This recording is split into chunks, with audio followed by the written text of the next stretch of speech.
basicity of ammonia and methylamine.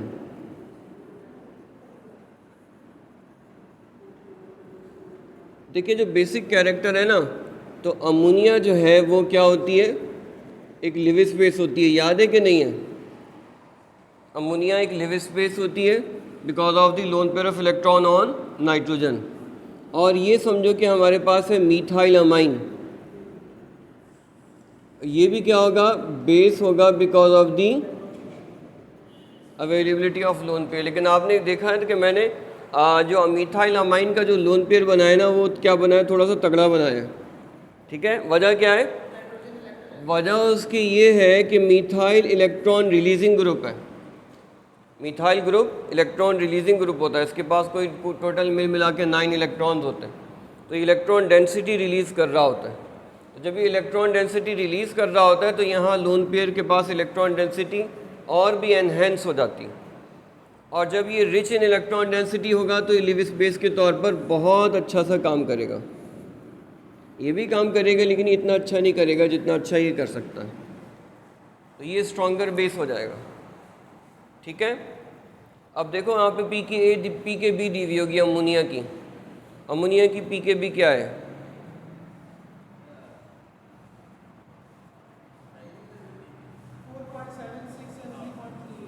4.76 किसकी है? P के बी 4.76 अमोनिया की है और इसकी 3.38। तो देखो ये ज़्यादा हुई ना। और आपको याद होगा कि शायद मैं आपको रिवाइज़ करा दूं कि बेसिक कैरेक्टर जो है ना, बेसिक कैरेक्टर डायरेक्टली प्रोपोर्शनल होता है के बी के और इन्वर्सली प्रोपोर्शनल होता है पी के बी के। याद है? बेसिक कैरेक्टर जितना के बी ज़्यादा होगा उतना स्ट्रॉन्ग बेस होगा, और जितना पी के बी कम होगा उतना स्ट्रॉन्ग बेस होगा। देखो इसकी पी के बी कम है ना, इसलिए ये स्ट्रॉन्ग बेस है। ये बेसिक कैरेक्टर है, ये जो है ना ये बेसिक कैरेक्टर है, ये बेसिक कैरेक्टर है और ये पी के बी की वैल्यू है। बेसिक कैरेक्टर इसका ज़्यादा है और पी के बी की वैल्यू इसकी कम है। पी के बी जिसकी कम होती है वही स्ट्रॉन्गर बेस होता है। बुक में एक मिस्टेक है ना, वो सही कर लीजिएगा। ठीक है, बुक में जो मिस्टेक है उसको सही कर लें। तो ये हमारे पास क्या होता है,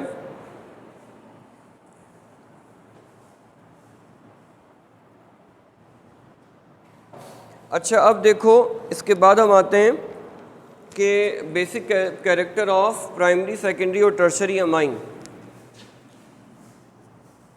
ये तो हमने अमोनिया और मीथाइल अमाइन में देखा ना। अब हम आएंगे basic character of primary, secondary और tertiary amine. Basicity of amines अब देखते हैं। बेसिसिटी ऑफ अमाइंस, अमाइंस के अंदर अगर ख़ुद बेसिसिटी का एक मुकाबला हो जाए कि इनमें कौन ज़्यादा बेसिक है, इनमें आपस में कंपटीशन हो जाए, तो जो सेकेंडरी अमाइन होते हैं वो सबसे ज़्यादा बेसिक होते हैं। सेकेंडरी अमाइन सबसे ज़्यादा बेसिक होते हैं और उससे थोड़े कम होते हैं प्राइमरी। 1 डिग्री अमाइन उससे थोड़े से कम होते हैं। और सबसे कम कौन से होते हैं? Tertiary amine. ठीक है, अब अगर हम गौर करें ना तो होता क्या है, होता ये है कि यहाँ पे टर्शरी अमाइन जो होंगे उसमें हमने देखा कि अल्काइल ग्रुप इलेक्ट्रॉन रिलीजिंग है। क्या है? Electron releasing. तो चार्ज डेंसिटी जो है ना सबसे ज़्यादा इसकी होगी, यहाँ पे लोन पेयर की चार्ज डेंसिटी सबसे ज़्यादा होगी। और चार्ज डेंसिटी यहाँ पे जो है ना सबसे कम होगी, इसलिए कि यहाँ इसको सिर्फ एक ही तरफ से चार्ज डेंसिटी मिल रही है, इसकी चार्ज डेंसिटी सबसे कम होगी।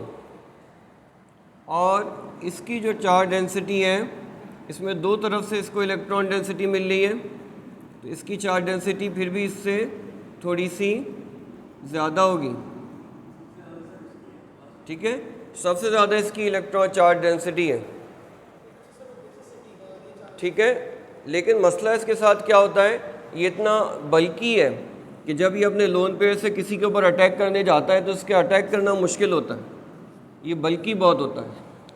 तो इसमें क्या आ जाती है, इसमें स्टेरिक हिंड्रेंस आ जाती है। बिकॉज ऑफ स्टेरिक हिंड्रेंस इसके पास अवेलेबिलिटी तो है लेकिन ये रिएक्ट नहीं कर पाता। दूसरी बात जो है वो ये है कि ये लीस्ट सॉल्युबल इन वाटर है।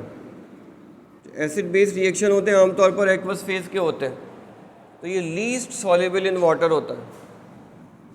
अब जब अगर ये लीस्ट सॉल्युबल इन वाटर होगा तो क्या होगा, डिज़ोल्व ही नहीं होगा। डिज़ोल्व ही नहीं होगा तो क्या होगा, नीचे बढ़ जाएगा, रिएक्शन में पार्टिसिपेट नहीं कर पाएगा। एसिड बेस्ड रिएक्शन में एक्वस फेज में ये पार्टिसिपेट नहीं कर पाएगा, नीचे बढ़ जाएगा। कैटलिस्ट के तौर पर, कैटलिस्ट के तौर पर तो आमतौर पर ट्रांजिशन मेटल्स वगैरह यूज़ हो रहे होते हैं, या एसिड्स यूज़ हो रहे होते हैं, या बेसिस यूज़ हो रहे होते हैं, या ऐसी चीज़ें जो ऑक्सीडाइजिंग या रिड्यूसिंग एजेंट है। नहीं, काम तो आएगा यकीनन, काम तो कई सारे काम में आएगा। एक बेसिक कैरेक्टर इसका वीक है। हाँ, और कुछ चीज़ें जो मॉडरेटली रिएक्टिव होती हैं वो भी बहुत काम की होती हैं। जैसे हम जो है आमतौर पर जो मेडिसिन वगैरह यूज़ कर रहे होते हैं वो ऐसी होती हैं कि जो मॉडरेटली रिएक्टिव होती हैं, इसलिए कि बॉडी के अंदर बहुत ज़्यादा फास्ट रिएक्शंस भी नुकसानदेह होते हैं। ठीक है ना, ऐसा भी होता है। बहरहाल इसके यूजेस तो यकीनन कई सारे होंगे, लेकिन इस स्टेरिक हिंड्रेंस की वजह से, लीस्ट सॉल्युबिलिटी की वजह से ये इतना अच्छा बेस नहीं हो पाता। ये बहुत ज़्यादा अच्छा बेस होता है, इसका इलेक्ट्रॉन डेंसिटी हाई होती है। इसकी electron density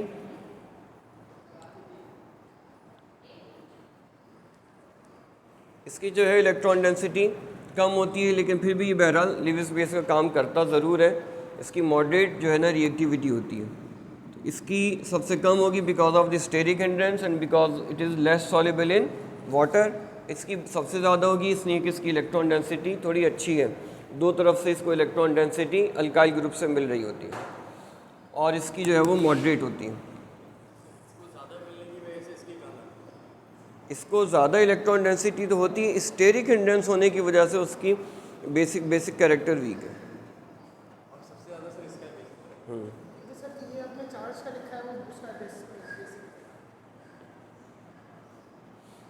actual order of basic character ये है।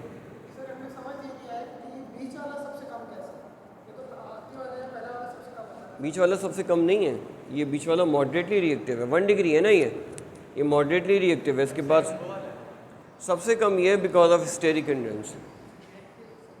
बेसिक कैरेक्टर सबसे वीक इसका है।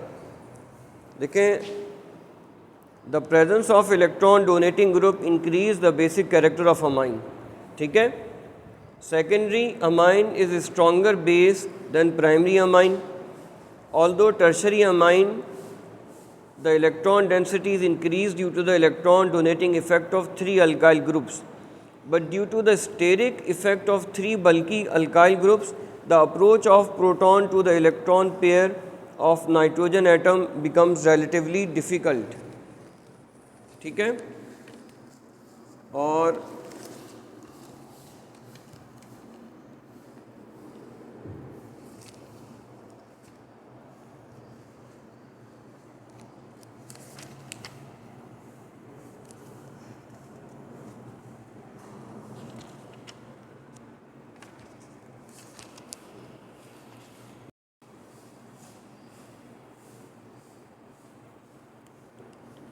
देखो, the observed basicity of methylamine, dimethylamine and trimethylamine have been found as follows. The expected order in gas phase, conversely they do not follow the expected trend of basic character in order in the aqueous solution and gets changed. देखो, सबसे ज़्यादा जो है ना डाईमीथाइलामाइन की basic character सबसे ज़्यादा है, और उसके बाद मीथाइलामाइन की उससे कम है, और सबसे कम आ रहा है टर्शरी मीथाइलामाइन का।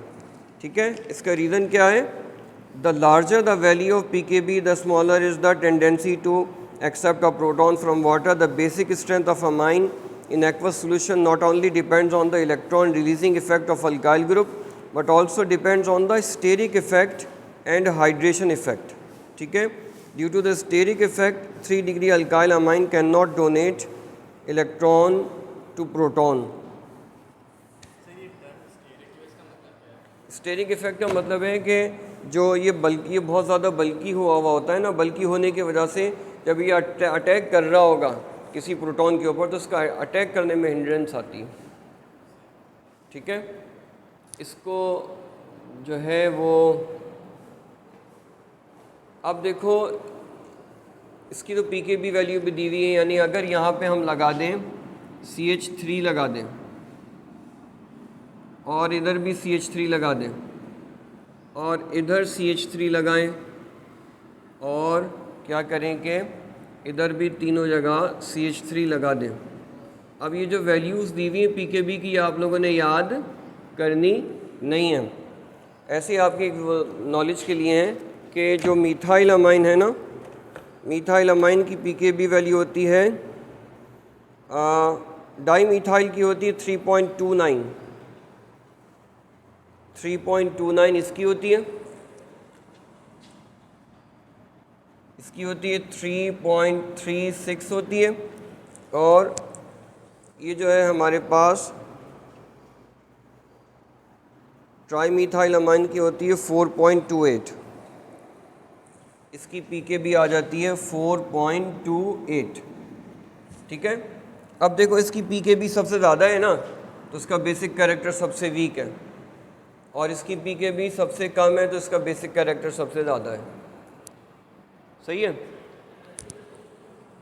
अच्छा, अब देखो ये हमारे पास था basic character of amine, primary secondary और टर्शरी अमाइन के अंदर एक कंपैरिजन था बेसिक कैरेक्टर का। अब उसके बाद हमारे पास आ जाता है कि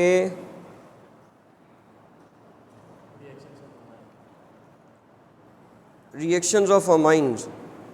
रिएक्शंस ऑफ अमाइंस का टाइम है आज नहीं है ना, इसको स्टॉप करते हैं।